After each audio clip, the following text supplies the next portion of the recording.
In এবং at, that is very common grammatical mistake in English. অর্থাৎ কোথায় কোনটা সঠিকভাবে ব্যবহার করব সেটা নিয়ে আমরা দ্বিধাদ্বন্দ্বে পড়ে যাই। আজকে আমরা ইন এবং অ্যাটের সঠিক ব্যবহার নিয়ে আলোচনা করব। আসসালামু আলাইকুম ভিউয়ার্স। সাধারণত আমরা জানি কোনো প্লেস বা জায়গাকে ইন্ডিকেট করতে অ্যাট এবং ইন বসে। বেসিক্যালি আমরা জানি ছোট প্লেসকে বোঝাতে অ্যাট বসে এবং বড় প্লেসকে বোঝাতে ইন বসে। এটা যে প্রপার কোনো রুলস সেটা কিন্তু নয়, সাধারণত সহজে মনে রাখার ক্ষেত্রে এটা প্রযোজ্য।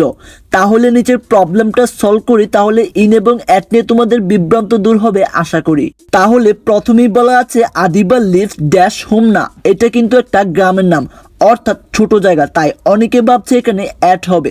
মূলত প্রবলেমটা এখান থেকে শুরু, অর্থাৎ জায়গার নাম যদি একটা হয় সেটা ছোট হোক বড়, সেখানে শুধুমাত্র ইন বসবে। তাহলে এখানে হবে আদিবা লিভস ইন হোম না।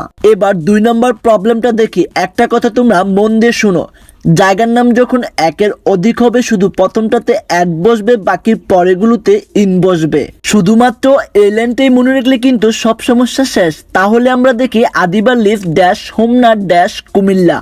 তাহলে এখানে হবে আদিবা লিভস এট হোম না ইন কুমিল্লা। আশা করি বুঝতে পেরেছ।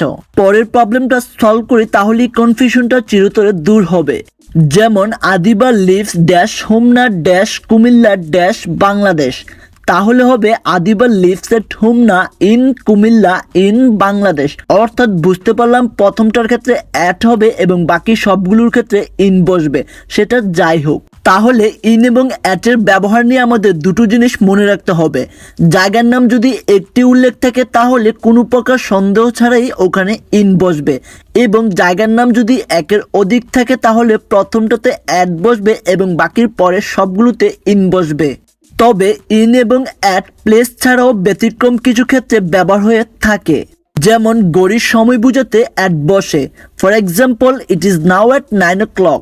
তেমনি ইনের ক্ষেত্রে দিনের যে কোনো সময় বোঝাতে ইন বসে, যেমন I will meet you in morning. এরকম আরও কয়েকটি ব্যতিক্রম নিয়ম অনেক সময় দেখা যেতে পারে। একটু সতর্ক হয়ে অ্যান্সার করলেই তোমরা সঠিক অ্যান্সারটি বসাতে পারবে। আশা করি ইন এবং অ্যাট নিয়ে তোমাদের আর কোনো বিভ্রান্তির সৃষ্টি হবে না। বিভিন্ন প্রতিযোগিতামূলক পরীক্ষায় কিন্তু 2-1টি ইন এবং অ্যাটের ব্যবহার থাকে। সো এই বিষয়টা তোমাকে অবশ্যই মনোযোগ দিতে হবে। এই ছিল ইন এবং অ্যাট নিয়ে আজকের আয়োজন। আশা করি ভিডিওটি অনেক ভালো লেগেছে। Thanks for watching and hit the subscribe button.